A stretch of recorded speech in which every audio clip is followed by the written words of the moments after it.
For today's vlog, pag-uusapan natin ang mga dapat alamin at ihanda kung ikaw ay magjo-join sa isang open ranking para sa pagiging master teacher. Pero bago yan, hayaan mo na akong i-welcome ka sa Teacher Talks for your school-related updates. Kung bago ka pa lang sa channel na to, please like, share, and subscribe at i-hit mo na rin ang notification bell para lagi kang updated sa mga bago kong videos. So without further ado, tara! Simulan na natin. In any open ranking activity ay meron tayong sinusunod na kanya-kanyang guidelines. At para nga dito sa mga master teacher positions na ito, tayo ay susunod sa MEC Order number 10, Series 1979. Dito nakapaloob yung 8 factors to be considered para sa pagpupuntos ng ating mga papers. Ito ay merong letters A to H. So, simulan natin sa letter A kung saan ito yung may pinakamalaking puntos. Guys, 20 points ang letter A. So, paghandaan ninyong mabuti. So, letter A, introduce any of the following which has been adopted or used by the school or district. 20 points for any of these items kung makukumpleto ninyo ang MOVs. So, mamaya, pag-uusapan natin kung ano-ano ba yung mga kaakibat na MOVs ng letter A. Pero ano-ano muna yung pwede nating gamitin as entry para sa letter A. So, pwede tayong gumamit ng A.1 o yung tinatawag nating curriculum or instructional materials.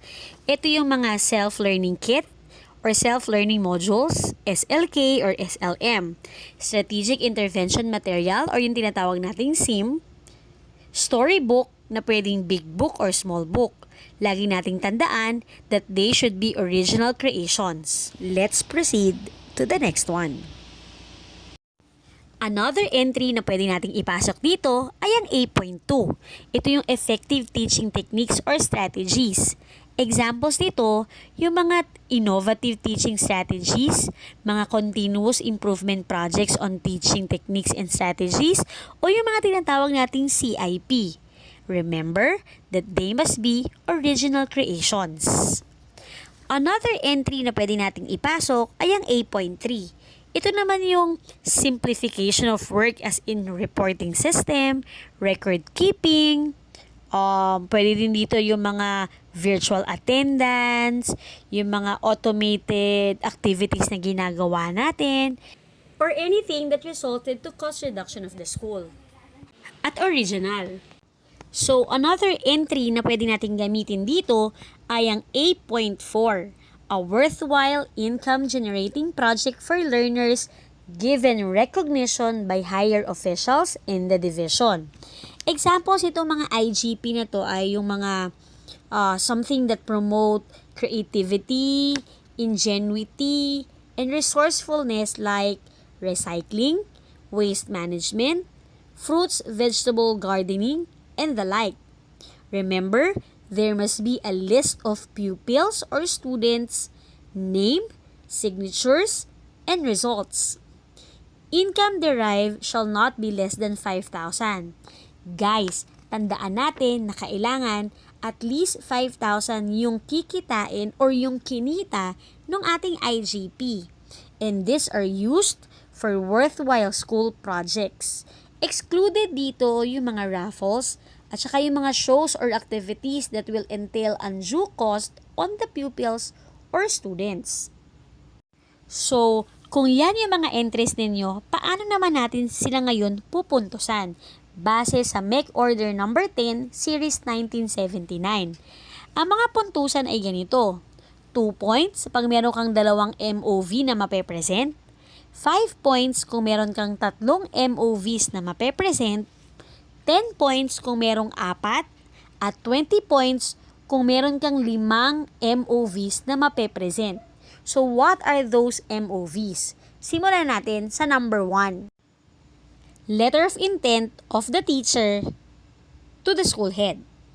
Kailangan pirmado ng school head yung letter of intent mo to conduct kung anumang project o kung ano man yung in-entry mo kanina doon sa A.1 hanggang A.4.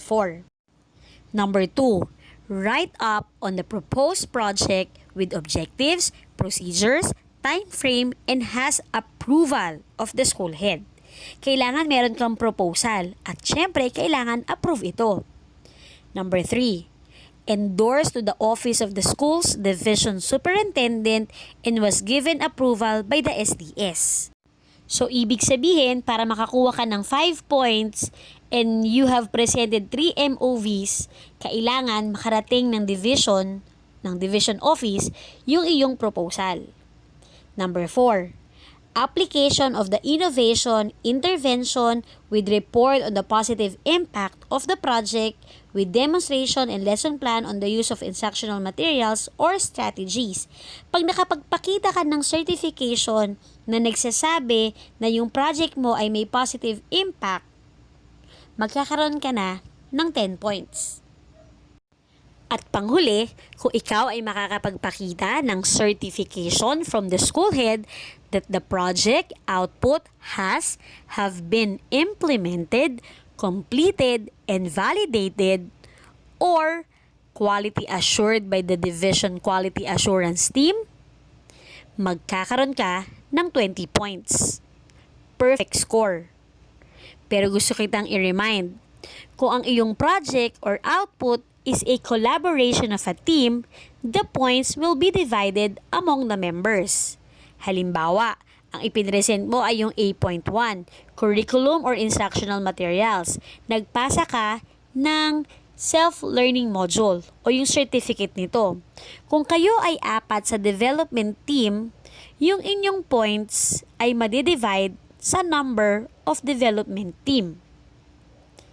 Makakakuha ka ng 20 points kung meron kang 5 maipapakitang MOVs. So kung ako sa'yo, kumpletuhin mo ang documentation ng iyong mga gagawin para sa letter A para hindi masayang yung 20 points. So guys, yan yung letter A na merong 20 points. Yan yung may pinakamabigat na puntos. So, isunod na natin yung letter B. So, ang advice ko nga pala sa inyo guys, kailangan lahat ng gagawin ninyo ay fully and well documented. Kasi kakailanganin mo yan lalo na at master teacher ang iyong a-applyan o ang tina-target mo. So again, for letter B, ang entry na pwede nyo ipasok dito, kailangan ipakita ninyo that you have served as subject coordinator or grade chairperson for at least 1 year. Or as advisor of school publication or any special school organization and you have discharged such assignment satisfactorily for at least 2 years provided such assignments or services are in addition to and not considered part of the regular teaching load. So guys, dito, pwede kang maglagay ng, pwede mong i-present yung subject coordinatorship mo. Halimbawa, coordinator ka ng ganito, coordinator ka ng English, coordinator ka ng Filipino, ICT coordinator ka, ano pa ba mga coordinatorship?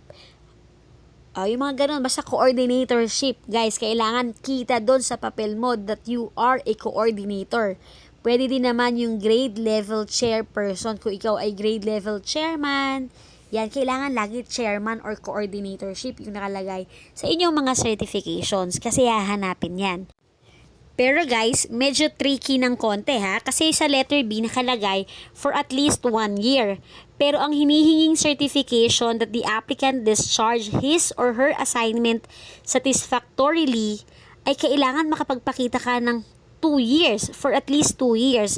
So if I were you, para mas maging safe ka, gawin mong 2 years yung iyong subject coordinatorship or yung pagiging grade level chairperson.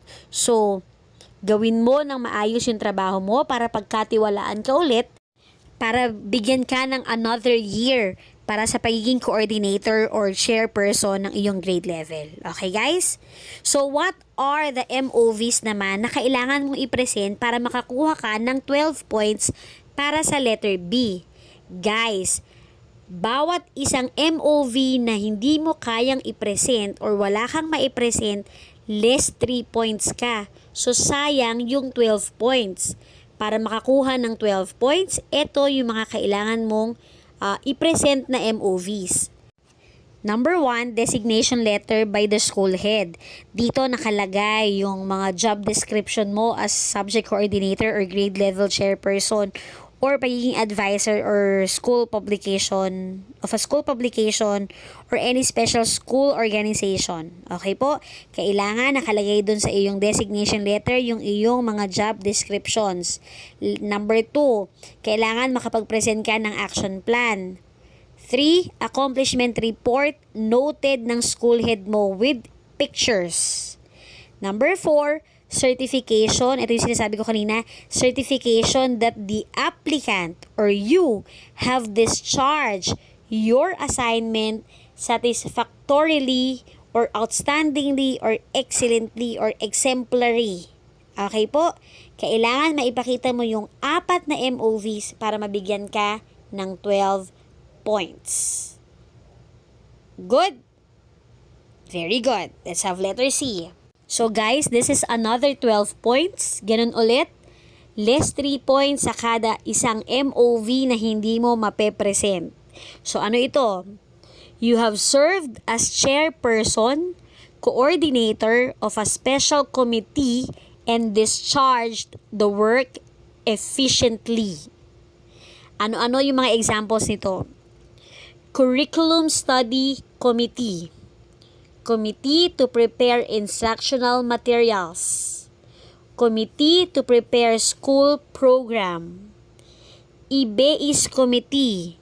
SBM Team. School and Community Planning Team or yung SPT na tinatawag. Continuous Improvement Project or yung CIP. Brigada Eskwela. Pwede din dito yung simulation on distance learning. Ano pa bang pwede dito? Any program na meron sa inyong school at ikaw ang naging chairperson or coordinator, pwede mong ipasok dito. So again, what are the MOVs na ipapakita mo na nagsasabi na ikaw ay isang chairperson or coordinator ng isang special committee? Number 1, designation as chairperson or coordinator of the special committee signed by the school head. Number 2, list of the committee or yung ating tinatawag na technical working committee. Next, reminder, sa list of committee kailangan kasama yung mga tasks na gagawin po nila. Number 3, report of the committee with photo documentation of the committee at work. Ito yung activity completion report or yung narrative report. Of course, may pictures yan. Number 4, certification from the school head that the applicant or you have discharged the work efficiently. Another reminder guys, lahat ng ACR or yung narrative report, accomplishment report, kailangan kayo ang nag-prepare, kayo ang gumawa at noted ni principal. Okay po? Huwag nyo nang ipagawa sa mga English teachers ninyo kasi usually English teachers ang gumagawa ng narrative report. But dahil kayo naman yung chairperson at kayo naman yung coordinator, please, kayo na po ang gumawa at kayo na rin ang pumirma. Kayo ang prepared by. Noted lang po ni principal. Okay? Kagaya kanina, 12 points ang maximum for letter C at less 3 points for every MOV missing. Let's now proceed with letter D. Kailangan maipakita mo that you have initiated or headed an educational research activity. It could be a classroom-based action research, duly approved by educational authorities, either for improvement of instruction, for community development, or teacher welfare. For participation as member of such activity, you will be given 7 points. Pero kung ikaw ang head ng educational research activity na ito, ikaw ay magkakaroon ng 12 points, depende sa mga MOVs na kaya mong i-present sa ranking. So here are the MOVs na kailangan nyong i-present. Number 1, copy of the research proposal received by the division office. Usually, pag nagpapa-receive tayo sa ating mga SDO, ay meron tayong personal copy or school copy. Kailangan ninyong i-present yon at siguraduhin ninyo na merong tatak na receive ng division office ninyo. Kung ito naman ay online submission, ay meron kayong email na matatanggap signifying na na-receive na nila yung inyong proposals. Guys, importante yon na maipresent ninyo, okay? Number 2 ay copy of the Division Research Committee's approval sheet for the implementation of the research. So, kung nagpasa kayo ng proposal, sasagot ngayon ang Division Office o yung Research Committee approving the implementation of your research. Medyo matagal lang to ng konti kasi nga binabasa pa nila talaga isa-isa or lahat-lahat yung tungkol dun sa research study ninyo before giving the approval. So, kung meron na kayo nito, mas mataas na yung points ninyo. And number 3, certification of the completion and validation of the Division Research Committee. Ito, tapos na yung inyong research study, completed na at na-validate na ng Division Research Committee. So, meron naman tong certification na ibibigay sa inyo. So, kung nakaabot kayo dito sa number 3, mukhang mas mataas na yung puntos na makukuha ninyo. At number 4, copy of the manuscript. Ibig sabihin, pag meron na kayo nito, meron na kayo or na-complete nyo na-validate na-approve na, at higit sa lahat, accepted na yung inyong research study. Pag meron kayo nitong 4 na to, you'll be given 12 points. And again, less 3 points for every MOV missing kung ikaw ay head ng educational research activity. 7 points naman kung ikaw ay member.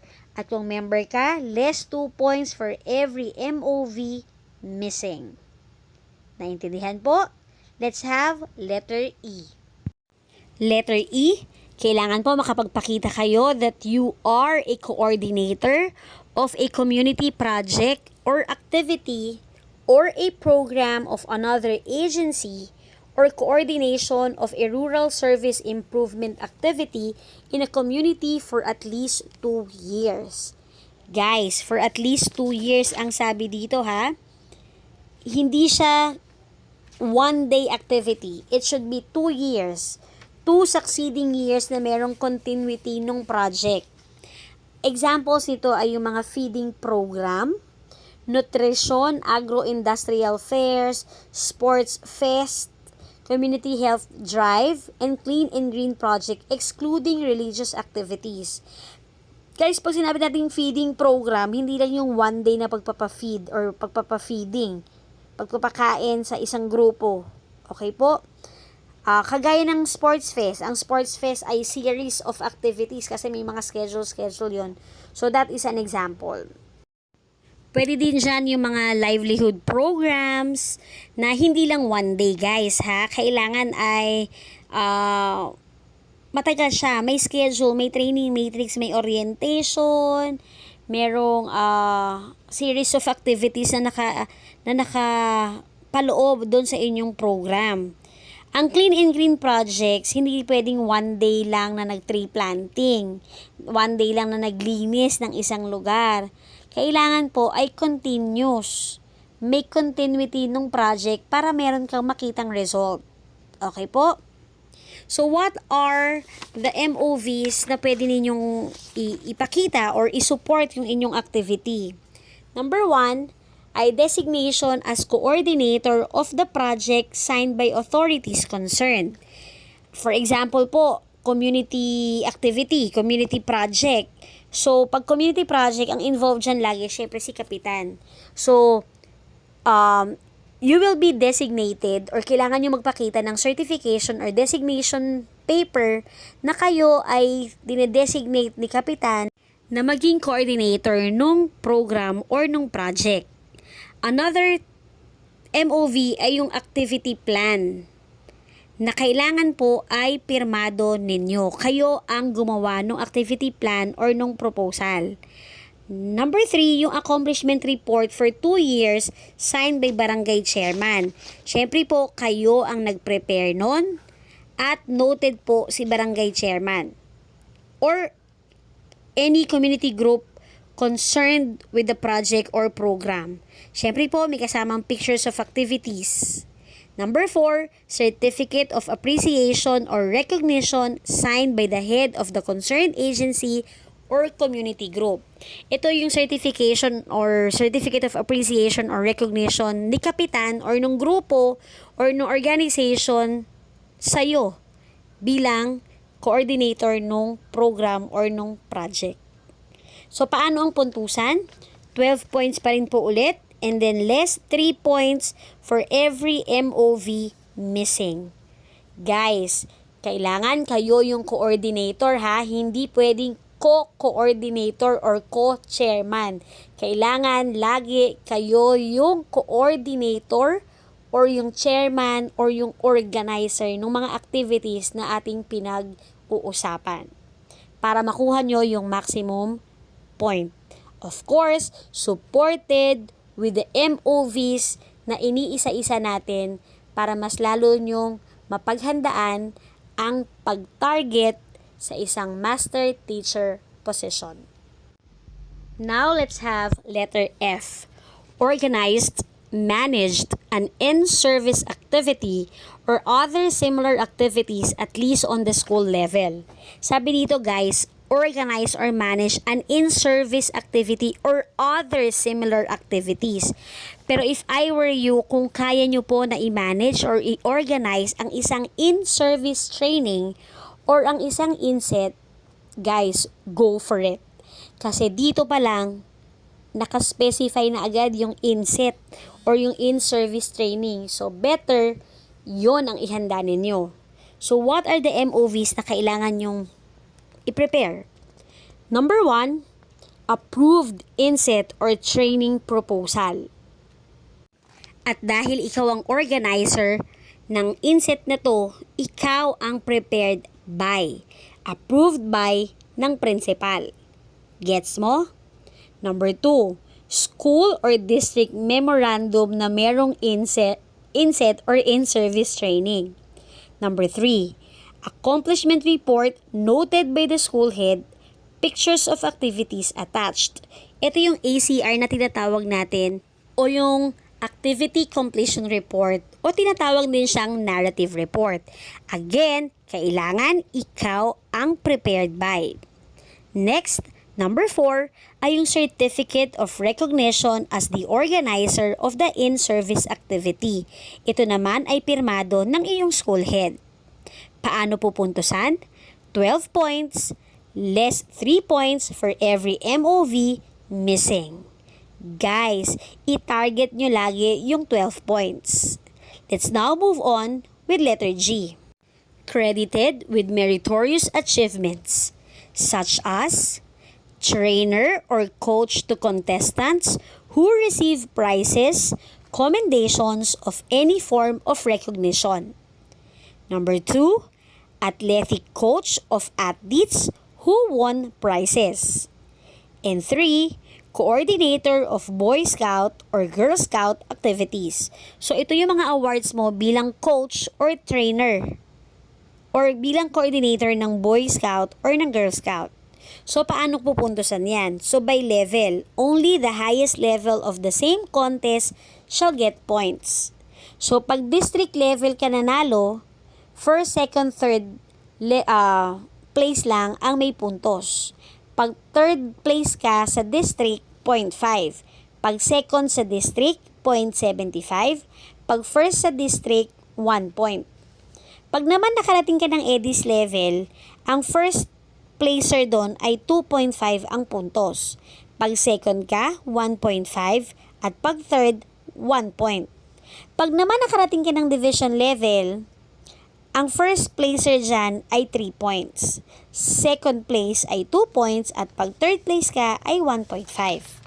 At syempre, pag nakarating ka ng regional level, first placer ka 5 points. Ang taas, 'di ba? Pag second placer 4 points at pag third placer ka 3.5. Ito naman guys, pag national level naman yung iyong sinalihang contest at nanalo ang iyong mga bata. Ikaw yung coach trainer or coordinator ng Boy Scout or ng Girl Scout ha. Pag national level guys, national level, any place, magkakaroon ka na agad ng perfect score na 10. Pag naman coordinator ka ng activities ng Boy Scout at ng Girl Scout of the Philippines, pag ikaw ay nakarating ng national, kagaya ng sabi ko kanina, matik 10 points. Pag regional level ka, 5. Pag provincial level, 3. Pag district, 1 point.